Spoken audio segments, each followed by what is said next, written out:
Abusiafo bosome mako miensa asan akọ abeto yembion yede aseda pesi ebema twedi ampon kwa mesanse nadom ene na humubro ena ama me ne wo adbonye 40 sey da so eti enkomu enche bia ene de quarter last quarter edition no ediba na we ya hye quarter foforo ase nwoma foforo aba sara ye ba benya numdie foforo na afentiase ena afi hunumu foforo nso ena afi yasan ba benya no sa quarter emu sene mode mu ho hye quarter ba kunu sara ena sa quarter emu nso ye stress mode mu ho ebehye mu aboafo a mu ba beboa na adusia ya tunidi 1st and 2nd Corinthians and I say Corinth for mu me edikan ne etoso mienu no a de brem okota mu omo beboa na fi de mu pense mu ade abremu me ntwe humbra sisia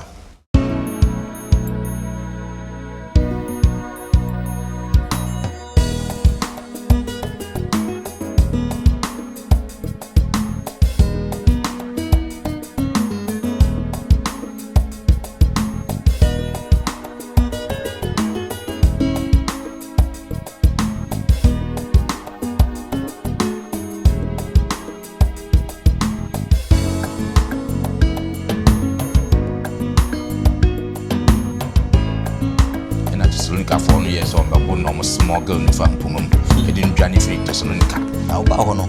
enye business nko so say no ye tent nti hu say beboa o proper na ka de mu buo so say e me nwan kasa moja e mu nwan kasa tifi on judgment day so nyame say lie no be say there na wo ya those were the questions sir obebisa wo me no bi enu na ya apostles so ednyame di asem na maye edie be na bebu ya bem yebesan amamu akwa abasronko kwan so na fe de nchia sonko so ede emamu nyina yebesan adamu asen so se de biara da mo fidie eda London Ghana memenda kwanfo saba school ena fe trosemu empensempensemu ye de kwota baako abana wieye ya sa hye kwota foforo ase kra na the whole of this quarter no ye ne uba besia adusua watu ne din 1st and 2nd Corinthians and ase Korontofo mu edikan ene ne etoso mienu enche bia ye ne adusua edikan e wo kwota mu no ade ebe bremo so hwe adusua edikan na ose Paul's ministry in Corinth and ase Paul no somdwumadie wo Corinto mienkuti enjum emfree church kwa for home brasisia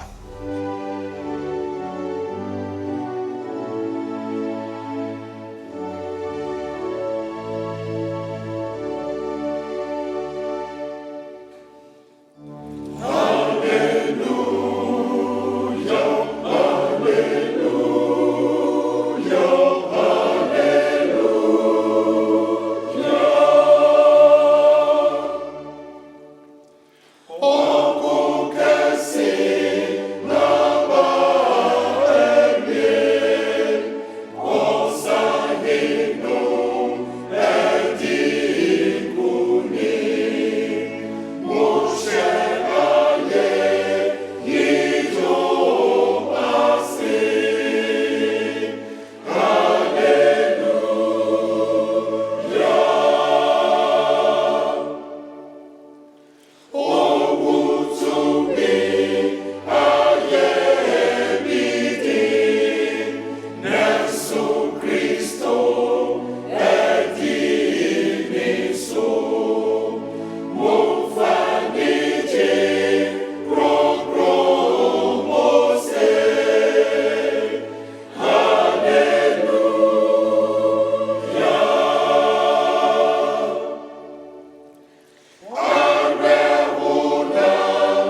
yɛda church kwafo ase enwuma a omudi adi yen adisua no animu amaye ende na metu mrika na fei mede asede mu odin so ede ama 3ABN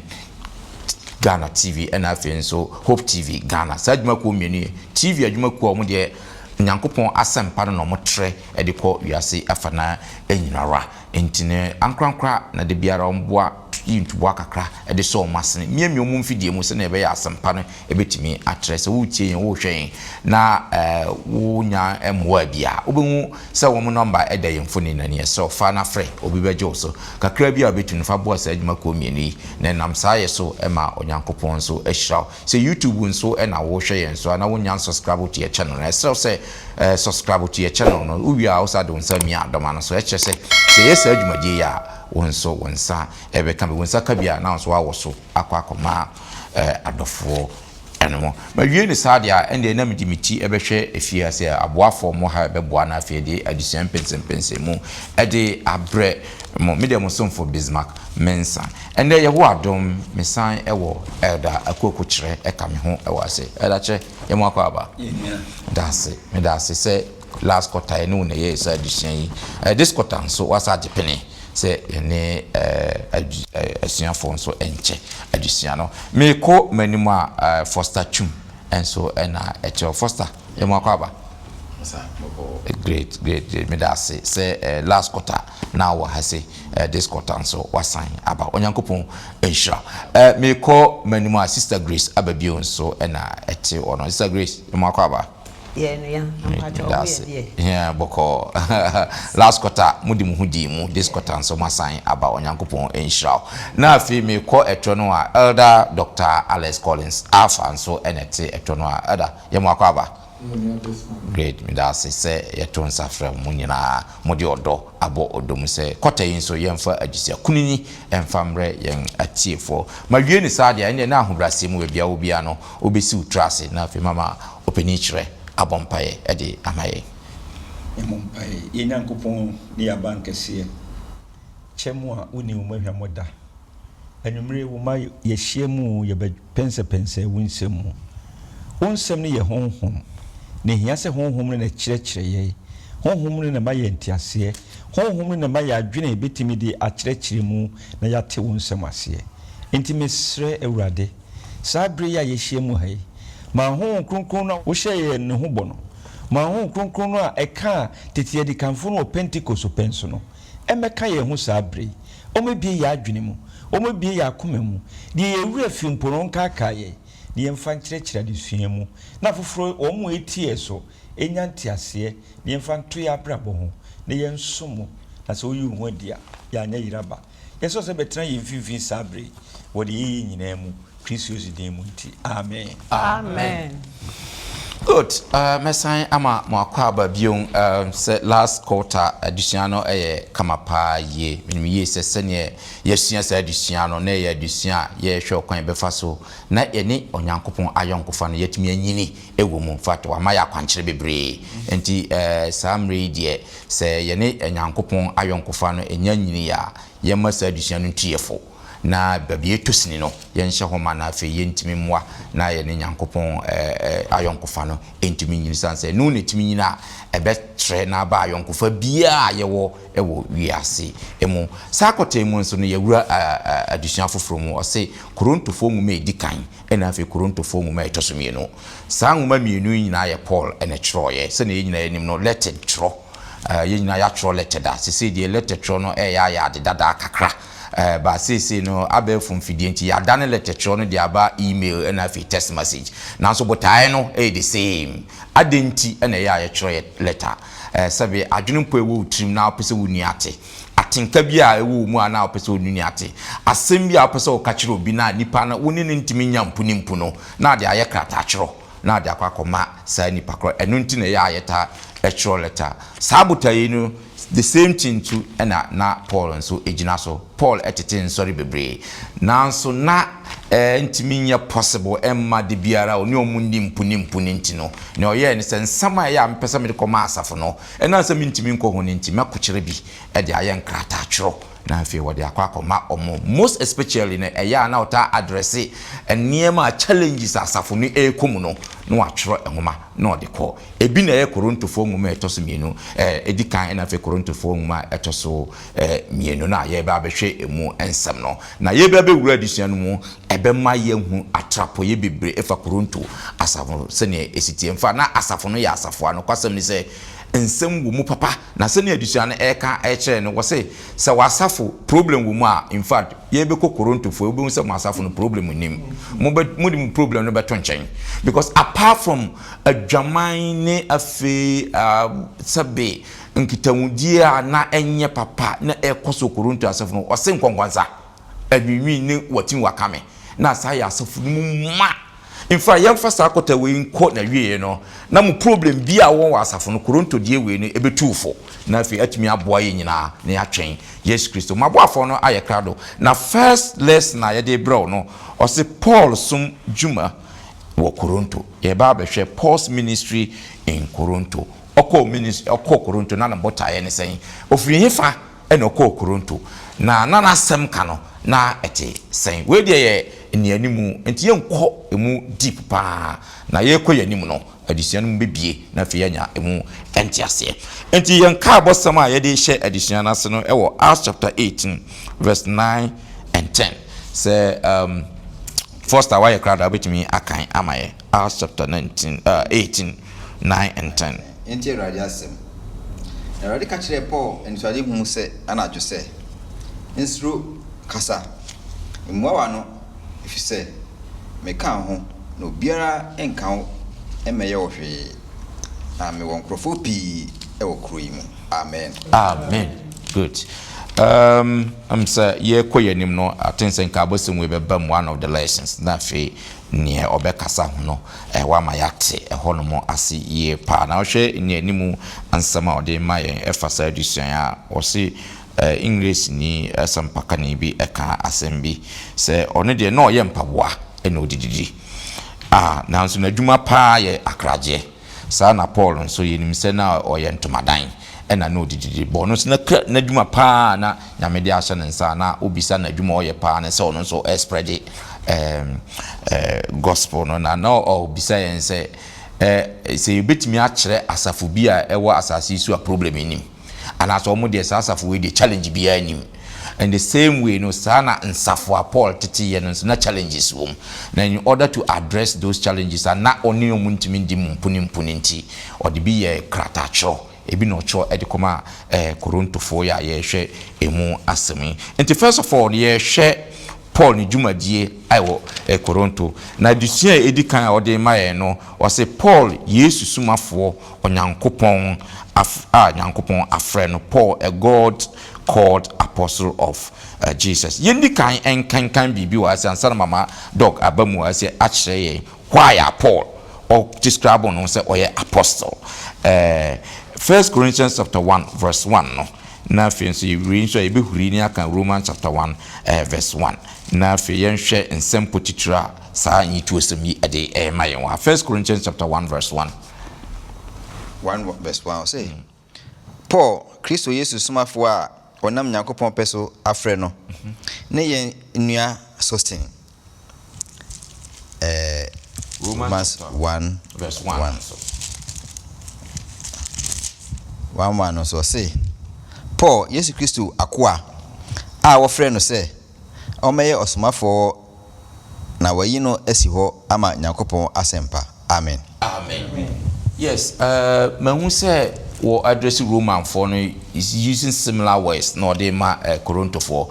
dog yenhwɛ description a Paul de ama no in terms of or tron a letter no de adi animu no adusua ben na wo ha ma yen any best my can say send your opinion first kind I also kind of say Paul and Mama or Troy, First Corinthians and Romans. Nina no the way or introduction of there are some similarities.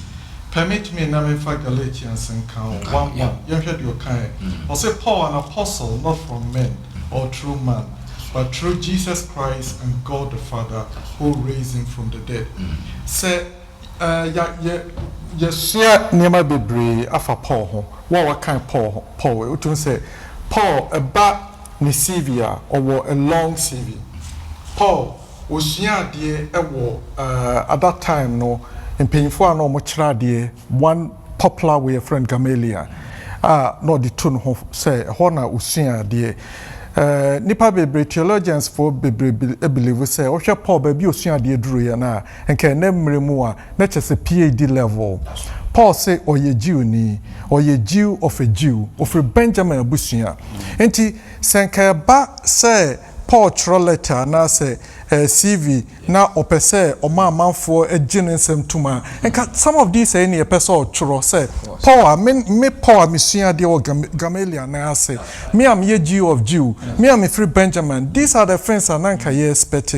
nanso you can see say Paul rather or introduce him in a short way or say me Paul me yesomafo Ewrade na asoma me enye nipa na asoma me adenti na Paul kasa say wo hwe we Bible history mu a the original way group na ye from somafo apostle near the title no more no eye the 12 on better than 11 or asuafo a Yesu Kristo for mo anom ni ye adwuma no enti o sorry or di adwuma show monsa a kind Acts of Apostles 1:8 catchom so mon train say ba honhon bom so no matima ye adwuma o kind Matthew 28 free 18 ko 20 ho so mon fan nsem no ko wiase afa na nyina o hwe from Bible history power money start use so asomafo no more na adentina Paul de ne din ka ho Paul kire say ono nso nyame soma no fisa o kan Acts of Apostles chapter 9 on the road to Damascus mra na okoye niema tai nyame Christopher no onyame hia no no nyame ka se Paul me soma me de adwuma e hye wonsa enti Paul na brabo nyina no hu ne se dwumadi a nyame de ahye ne nsa ene se onfa ne nsem enko wiase fa na nyina enti oba kan also Acts of Apostles say na Paul ye tent maker Nenso sa Paul introduce no ho a enye no di introduce no ho similar to the English we say missionary no kai William Carey kai no Paul de no hu say tent making no the tua bills na adwuma pa nyame de amano no ene say obde nsem no beko na odofo wonim say yenso nyame asomaye say wo kan Matthew 28 Gospel Commission na wasi nyina wafre ye say yemfa nsem no enko wiase afa na nyina Paul ehun say nyame afre no odi dwumadi ahye ne nsa and he rose up to that responsibility. Imagine saying ka Paul sa soma na nyame de man no wanya wo hwe New Testament mu a majority of the books Paul na chroye when it comes to the church foundation governance afutu ede massa for titiasafo ede Kenya msema majority was done by Paul because Paul recognizes say onyame dwumadi odi ahye ne nsanie on judgment day so onyame say lie no be say there na wo ya those were the questions are obebisa wo enti odofo a wotie me ebia wonso wo adwuma ebia wo ye doctor wo ye pharmacist wo ye trader wo ye teacher adwuma bia wo ye no dear Paul asemi ka kire say adwuma no wodi tua bills so wodi tua bills say drew judgment day na onyankopon asay lie ye bebu akonta onyankopon misal say how much did you earn from being a bank manager nipa say na otim kire omade wo school the question onyame bebisa ene dwumadi odema e wo Matthew 28 no so wasoma Paul there he rose up to that calling na onyankopon so show say onyankopon asoma no hu say dwumadie number 1 anyame de amao ene say wafro say fanasem ko wiase afana nyina amen amen that's the dog why they nyankopon insha say wa bibia yadwene mu e wo sa ekwan yi so fe yento aso yenhwe say yehu Paul they are the Corinth friend who apostle listen also yes simple in terms of an introduction ye call ye nimwa from Athens to Corinth if we Athens Corinth ye be kind into some be was a first no yen Acts chapter 17 verse 16 na fi yahuri akọ Acts 18 1 to 5 no and first of all no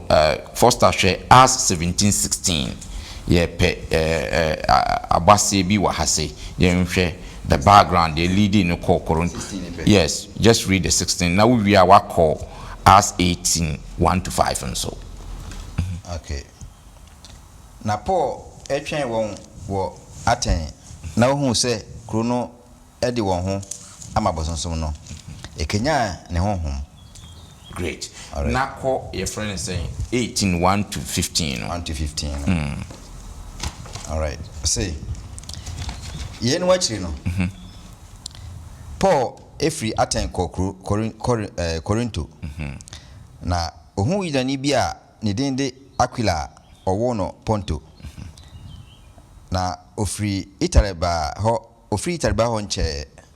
ne yere Priscilla efise Claudia hye ahye se Yudafo nyina enfri Roma enko na okọ won chen enam se one n'adwuma ye baako nti otena won chen eye adwuma efise we ntoma dan yefo na da homeda okọ asem hyiadan mu ma Yudafo ene Hilafo agidi na Silas ne Timothy free Macedonia bae no Paul de enam ka asem no na odi adanse e kire Yudafo se Yesu ni Kristo no na otua no na oka abusisem no opro na tade mu e ka kire won se momoja enwumwa motifi me de me ho afi efi ne meko amanama mu amanama enu emu verse 6 no. Okay. Me da say amen. Amen. Great. Enti eda yama abase kakra Paul ofri ehifa na okopie Athens na dwumadie no na etisen ma mpese be call deep bebre because me pese my some background bi kakra as to the den kopie Corinth no call Corinth so sene ne dwumadie no esi koye adesua no are very interesting. Yeah. Yeah, no say bibi kakra bi ba ya akwemu a ne agya nyansum. But here's Paul. Otaye eni paye pe na kunu fi se wo kan Yesu Kristo asemunti. Enna ne nkrofo di ne dwane free Thessalonica. Ede no ba Berea. Berea fo no mo ye nipa wo mo ye anyam chese no mo dwo. Nanso ho no wo mo na wo Thessalonica no sa ato a Paul ho. No mo se da bi untim za me kata atem wa ha. Ye de otaye sa na ne nafufu e ma no so na pa ye de no kodu Athens. No kwasem ne ho o ye adwuma ma nipa miensa kra de ho man emo no mo kọ Corinth. Enti wo free Berea ho no Athens ho no o se me be kire mu onyame a mugi mo de ne ho asem asi ya muni no me be kire mu ho asem na ha ene na eye a little bit hesitant we say o kwa ko hia nyansafo nimdifo ne ayi se wan prepare yi a wan wi abe feli enti ha Paul o kanya nsem no na o ho so tai ne hyase no tumnika omde no ko Corinth na Corinth ho no ede na okoyeye okokana no tumu ana enka me no mienu a otai from Thessalonica to Berea to Athens enka eduru ba bia yedi akosi ekura ne beka ya no atum. That's right. Minsa meka ne yemabo me sanity debi we chire dwumadi na media hye ne nsa ense nyame soma wo tumi bi di wachi tumi bi entimi enkawa no ema wo nkawa no ntum enti Paul kura wosi Athens wo no mra wo twese ye bekwa kofa Timothy ne Silas aba no ehokura no wa start ye poku wo Berea ye poku wo Thessalonica ma bedura kawa no ntum e wosi me nkama no ntum de nyame dia ma me no mekire wo se Kristo Yesu no woni hwan oni agye nkwa no onyame ba no a obedi ye nkwa no eni nti wo so wo hyase wo kan nyansem ho wo kan Yesu hu asem ewo synagogues Jew for na so die near friend synagogue wo kan nyansem ho ena edwemu so onu se Jew for pedwadie ye ton niema obekwa akohia wo mo ho enti edwem ofri synagogue ho a ewiabo no no akogina edwem no wo tiem no wo ka kire won Yesu ni agye nkwa no Yesu no onyame ba no a wo ba be wuagye ye obewugye ye nkwa a wasoro no obesa babiem no wo ka ho asem. Yes. Na baako a me depa ne 18 ho no okuduru Corinth ho no he reasoned with them. That's right. Mommy metrase ne yemfa dwene. Mon trase na momie momfa musue hu ne mesumesue hu na onyame dia ma me no. Me ne mo nche. Enti wo se wo fa another strategy. And no more the day, the Kenyan sem no. Or see Jews and Greeks. I didn't know kind Greek Jews for any Greeks. Jew for no say, yes, because on your member. And a Greek for no say, yeah, the pen century. And a Paul say, yes, Chris on your member, make an once him, one in your member. And a Greeks for so, Paul say, non century. And a name so Bema Yaji, ye Nankopon, yes, Chris Nedi. Century be a yes, ye biano. Yes, Chris buy we ye be. And into Wakabi said during the stay in Corinth, he was busy teaching the word of God. Corinth, one, dear Napolo, ye. Oh, you didn't know what Kenyan Sam Emma or Tiasoro. Second missionary general Corinth was with the 1.5 years. Obi a ye tano ye penekuno ye penesina bo kuno ne adeno amana no ana menu mienu nei ye mfanto to ye ho asafo mu kra ye bana bibi kakra bi asafo no kra ye jai aso no kra ye nsi ho biem nanso Paul ama wenu biem na bem fise no nyame ya commission na friends wo ya apostle menu mienu na ya apostles o ednyame di asem na maye edie be ne bebu ya bem edie be ne besi ye kwaya emi ntimi mfa onyame asem no nko de besi bia no mienka hu se wasoma ye na de wasoma ye no de tumi so ye de edi echi. Amen. Me da say da why are there pa we say for yegusuara ye hwe ye disia Paul woye onyankopon esumafo wakakopie Corinth se ne eda acheche mu no o sharp from Thessalonica and no free ba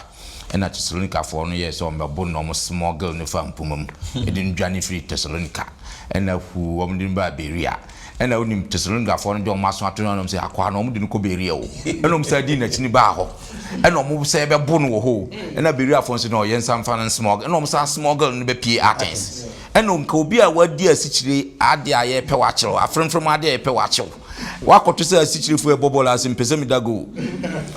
nanka opeso pepe baby fa no en wasa akos onne omu biosa kasa mo abosonson kwa na nubu asa phone abosonson kwa na mutu asa nyankopon asamase. Can you imagine menu mienu anka ye be pa ba in fact Thessalonica kwa na anka ye be pa ba but otwaso fa ne ye no e man de nyamsom aba Europe amande nyina yanya onyankopon asam no mfa me da se elder wacheche musa e de amaye ye ntwaso afi o say the city of Corinth. Afi ye pesi hu Corinth ankasa na city na etese o mabrabo na etese first ne yenhwe 1 Corinthians chapter 5 verse 9 to 11 and afi say besa 1 Corinthians chapter 8 and for e be ma ye clue bi e be ma ya nya some understanding bi kakra efa krono brabo na e works krono. First of all yenhwe 1 Corinthians chapter 5 9 to 11 no asembe na o chapter 5 verse 9 to 11. Yeah. Enti radiasem. Metre wo mekrata enu se. Moni adwamamofo eni afra. Enye wiase adwamamo efo ana nibrefo eni eminfo ana abosonsonfo ho asem kra na meka. Ene na anka esese mu free wiase. Mu efi eko. Na afi matwere mo se obi a wofre eno onua ye odwamanfo ana onibrefo ana abosonsoni ana tokopefo ana sabofo ana ominfo a moni no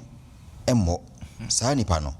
moni no inidimpo. Amen. Amen. Great. Now 1 Corinthians 8:4 chapter 8 verse 4 no 8:4 no say na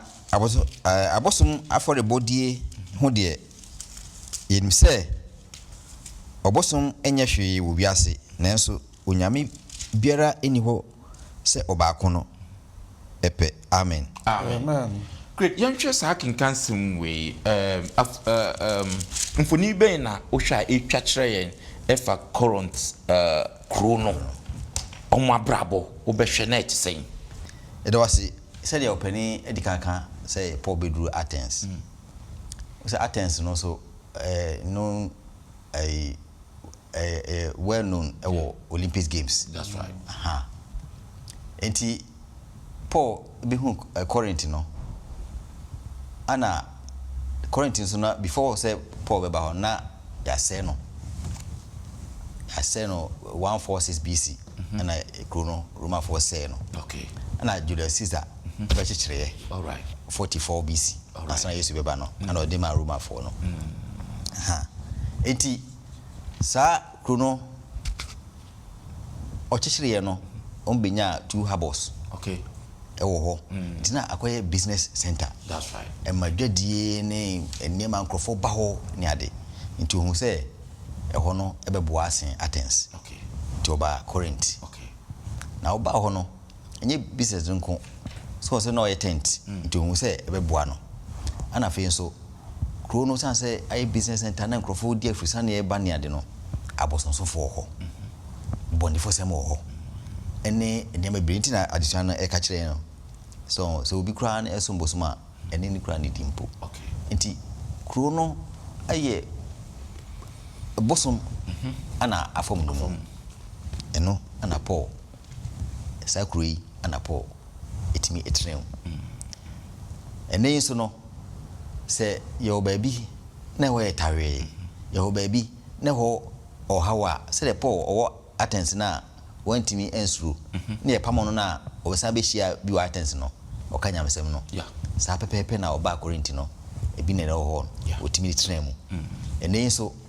bia bia nyoye ese se na etie bia no yenhwe Yakobon ni kru no se na etie no na ntimi emfa Yakobon asem no emma na akra wo no etimi aba kru we ni kru Corinth tro addition no pese yehu efa Corinth ho Yo, medase fa se wa ye ne krokro wasa e de amaye ene ye nto aso na fe ye nhwe de eto Paul na fe babi onya ni nkranhye na fe ye nhwe de ma nitumi to aso se obeye sa adwuma o se many in this city o se nkrofo pi kro yi mu ye be kan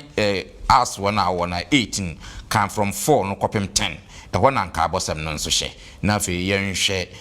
ni esi ewo ho no mo Acts 4:8 ni hu adusin betumi asua no ho Acts chapter 18 4 to 10 no nka abosem no ye 9 and 10 no na fe ye nhwe ni ewo ho 4 to 10 no say nada homeda okoka asem hyiadan mu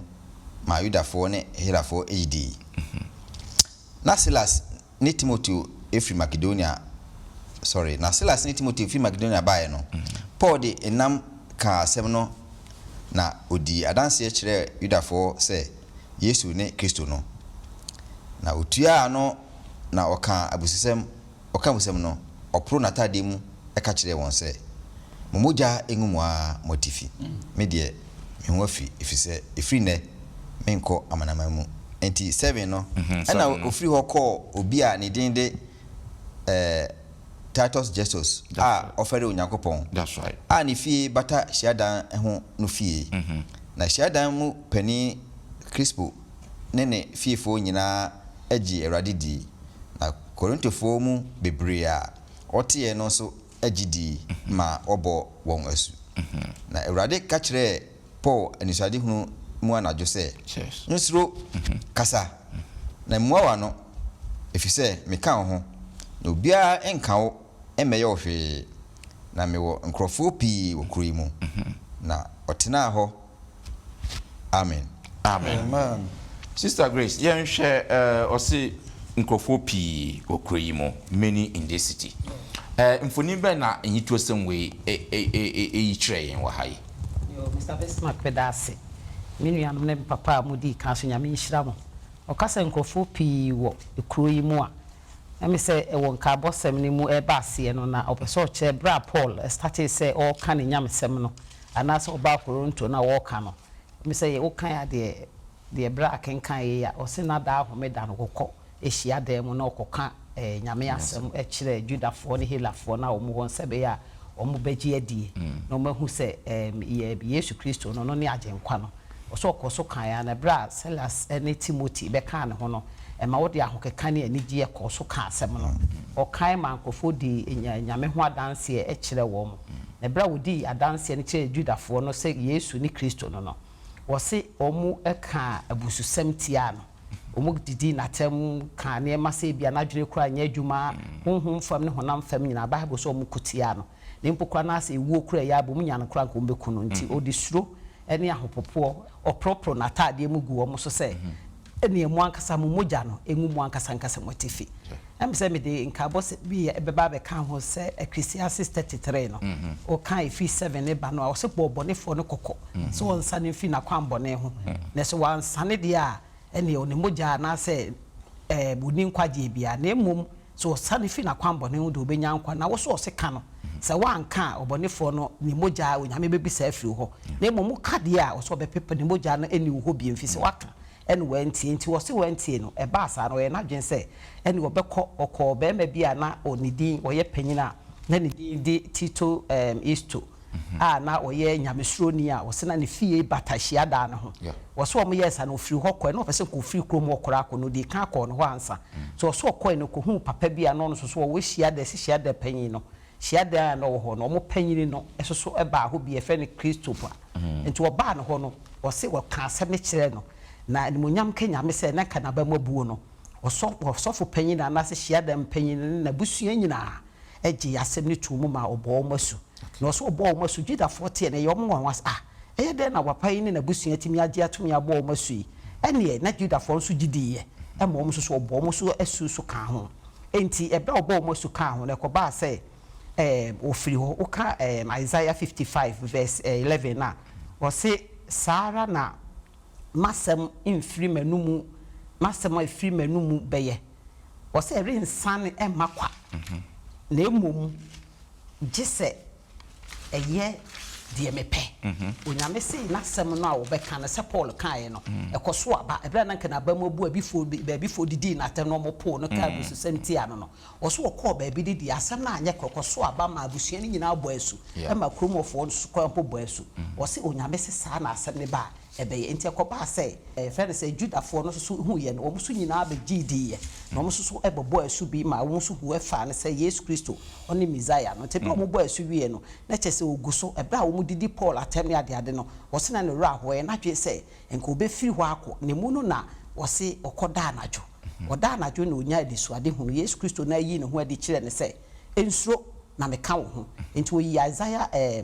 oba Acts 18:9 no wose na awurade ka kire Paul se ewa ne suade hunu mu anajo se ensuro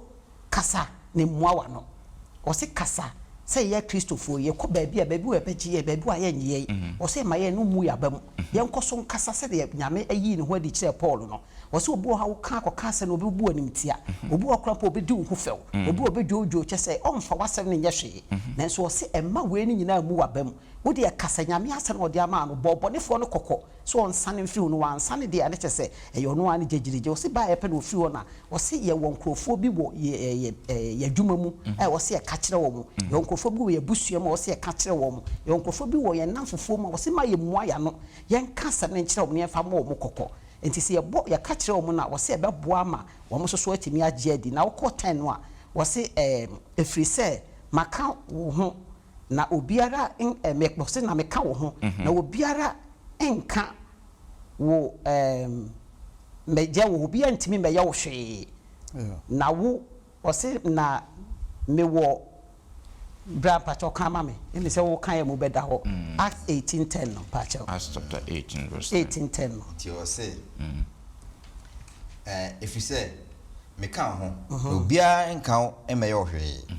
na me wo nkrofo pi wo kru yi mu so obi antimi be ye ohwe na wo kru na Paul ka so no nkwa so na nya no nkwa wo se wo nkrofo pi wo kru mu na afeso nkrofo pi wo ho a wo se Paul ka sam no kire wo mu ansa na obefi kru mu ho akọ fi se so ka so de ehu ne ahopopo ne abufuo e fi kru mu ho a akra na aka ne nyina no enya de wo betimi anya nkwa te na wɔka kyɛ sɛ nkurɔfoɔ pii wɔ kurom nti Paul yi ɛnkɔ baabi atena ha ne ka nyame asɛm no nti wɔse sɛ na ɔhaw no sɛ na amanneɛ no sɛ na dadwe ne kɔnaana no bɛduru biara no wɔse ɔwɔ nkurɔfoɔ pii wɔ yɛn nkyɛn a ɛwɔ sɛ yɛtumi ka asɛm kyerɛ meyɛ mma asɛm no ɛho abufuo ɛne ho adwoodwoo ɛne ho ama ɛntwe mfiri nyame asɛm no nti yɛnka ne ntimi mba ɔkra boborofo bi nyankwa nti na sɛ Paul asɛm ɔkɔkaeɛ no onyame ma ne so aba na bra na kɔ no wankɔ no onyame ma ne so aba ma aba no so ɛho ba mfasoɔ nti Awurade sɛ yɛmfa asɛm ne nkɔ ne nkɔka na so bɛba yɛmfasoɔ sɛ na Paul deɛ ne yɛɛ no amen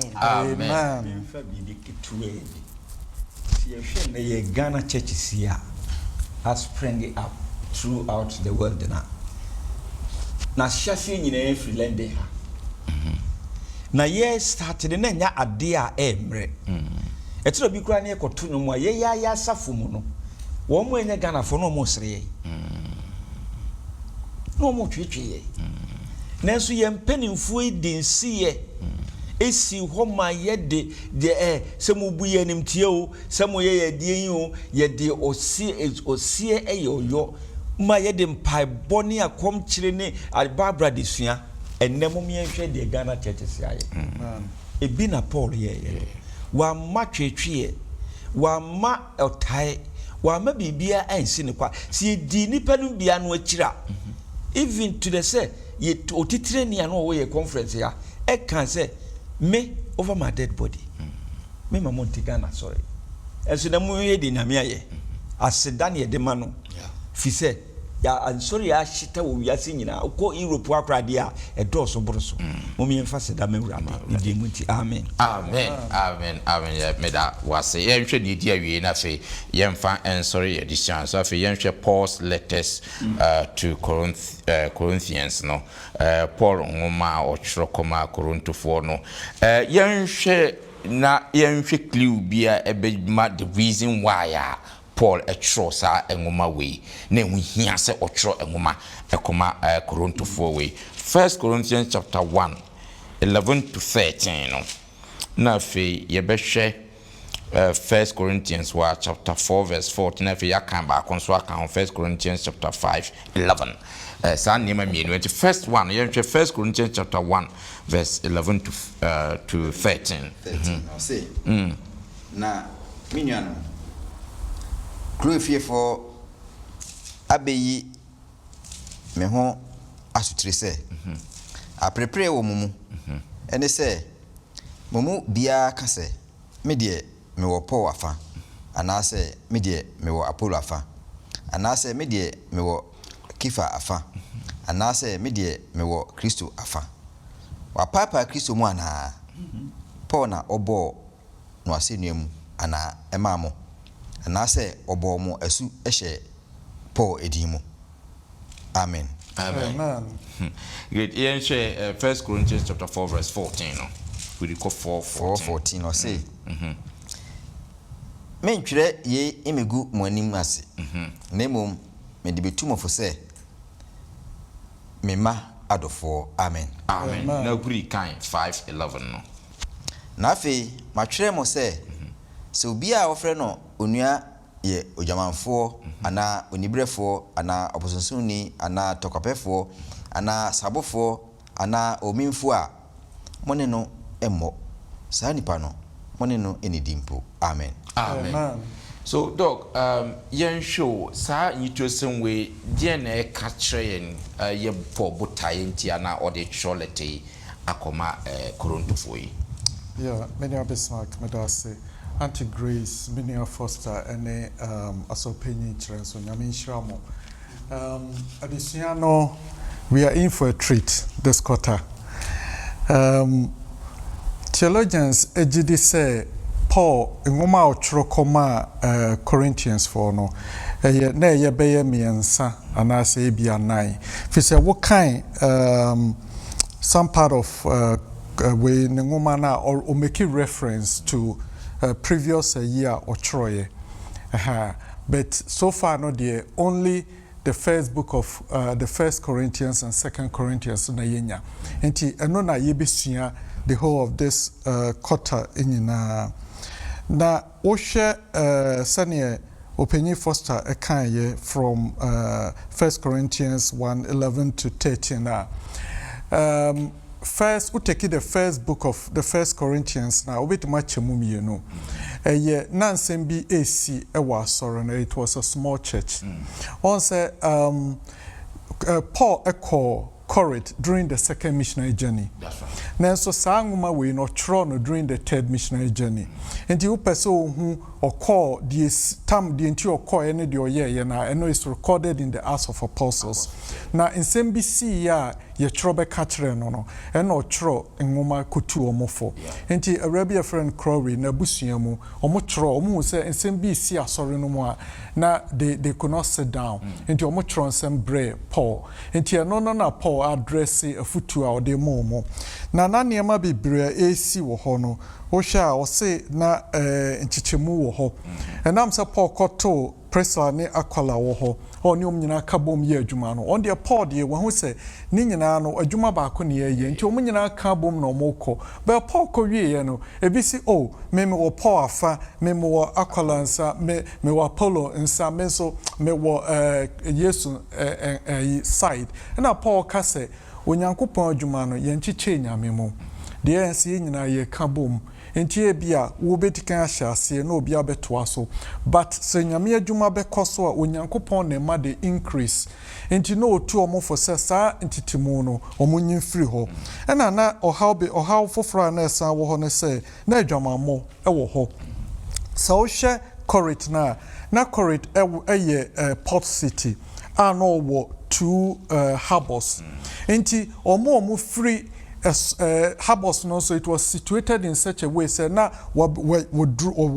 position bia omo free a tiffin bano omo fa Corinth omo free anafo so efa ho omo free this side so fa ho until there were a lot of people no meet you ho na osha modern days Kura the center of travel no aya normally attract a lot of commercial activities. There's attract a lot of crimes. Yes. And obetim the modern day obetim the Corinth, Brichra the obetim the corridor to say bia London, Paris, and also America to say Las Vegas, Sin City. Yes. Bonne pa Ghana so your why you crobebri ho yeah. Ukrobiabo say Bronubi wo ha just a cruise wo ho it sana na corridor ye ana boni e friend boni e ho kra no yi bosoma wo ho no ya sheda dedicate member wa be 1,000 almo ye temple prostitutes just say niema na ekoso no na enso nyame ani e ho no kote asori no but unfortunately niema na suban boni e ekoso wo krom ho no na asafonum nse asemba ni asafomma mienu ntemu a nse so mbetena se na omafo nyame akwan so asiesi asem no ofa ya no de asem no court enti so the ebesua nyina no the first 6 chapters no addresses a letter ya awura no chroye no ena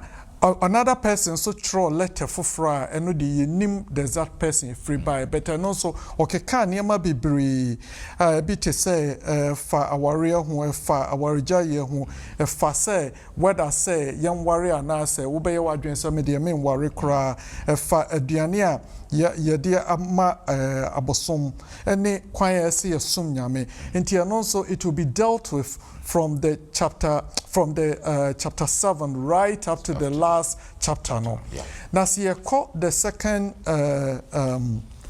Corinthians and so on and also ekasafa yema kwan ama cultural influence we say Corinth asafo no problem no wo pa ne say na they could not distinguish themselves from the environment around them no mama kwayama niema esi abonten no ye den ewuro mo ho na we nyina no Paul can be test na yenua Foster kan no me de pa 1 Corinthians 4:14 Paul say I do not write this things to shame you, but as my beloved children, I warn you. Paul say, and some are made sure, so kind, ufa book, ufa 1st and 2nd Corinthians, now kind it dealing with hard issues. A be an imguasie. Now Paul say, and yes, me tro say me di guma ni masekeko, me tro no because I love you. So also share 2 Corinthians 2 verse 4. Or say, for out of much affliction and anguish of heart, I wrote to you with many tears, not that you should be grieved, but that you might know the love which I have so abundantly for you. The Paul can say, let ya me train na me soon sama me tro betan sama me tis AC na me tro bremu nyina no enye se ebia me tro di abegum anim ase na eye edo a me wo ma monti odofo di onyame bisa ne se so wasafo mu obro no a otim ufie wadwuma wom sa niema Paul ekikan uhu bia na uhu factions ewo wasafo mu ana uhu factions ewo brono awo mu ana sexual immorality uhu ewo baby awo mu ana uhu sa prepare die assemble ya na de court odobia ni ho do you see all these things ana and the Paul can say dona Paul nya edi troye so odi nyame asem be kwa ma corridor safo na o ma twe omo free bone ho no fasado no nso ye den fa kan nyame asem na mani jedia mama Grace kan ye no say sometimes o hwe program no how etie na o ye wadwen say wo koka e bia o yem be hyew enu nti na odi ye call key test Auntie Grace say no boss pa key test no say memma ubuntu memma ubuntu or say, do not be afraid, but speak, and do not be silent, for I'm with you, and no one will lay a hand on you to harm you, for there are many in this city who are my people. Or therefore, ebia, wo hwe sene how na wo tim wasafu mu wo bro no mu wadwuma community na wo yemba hyehyɛ wo sɛ wo koka but di onyankopɔn ka kyerɛ Paul no wo ka bia kyerɛ wo wo sɛ emma ubuntu fise onyame ewo ne ma ewo da community mu a opese ogina 1st and 2nd Corinthians so edege ne ma no you me da say dog na munyina so madam ase yemre no I been to know ye the edition ebesi abusia for edition edikan ewo kotai mu no ye 1st and 2nd Corinthians na ye de abro next week no ye the message of the cross asenua no kransam no na ye de ebetom se medikan ka se wo asafo no na aso bina fi se oha wo mu a Sadisian we ti pa abunse na Corinth asafo no oha wo mu pa na yenhwe nsem afutu a Paul etro ede komom yenso yemfantu ye defo yemfantu ye homfo na yentimi ensoto ye problems aye wo nyina meda mo asese manyi mafidie emfanfire so onyankopon enhyira mo dasende yene mo besa di ehia e wa ase si trust na my sister Grace enhyira disian so amai ela wase aso bi dona madum ye humo brosu dia bedrumi kote edi kan ya hyase ye onyame ye nyansabo akonyame na be ma ye nyina ye tiefo ne ahwefo be mo so nyansa no beti ase se ne si kan no bi e se onyame wo betretre no na ye de beboa ama aso wani ye de ehunam nyina ye hya wonsa wo de ye ba ya ye de esi ye ne wo pa ye de ye wadwuma na eso se ye so hiraye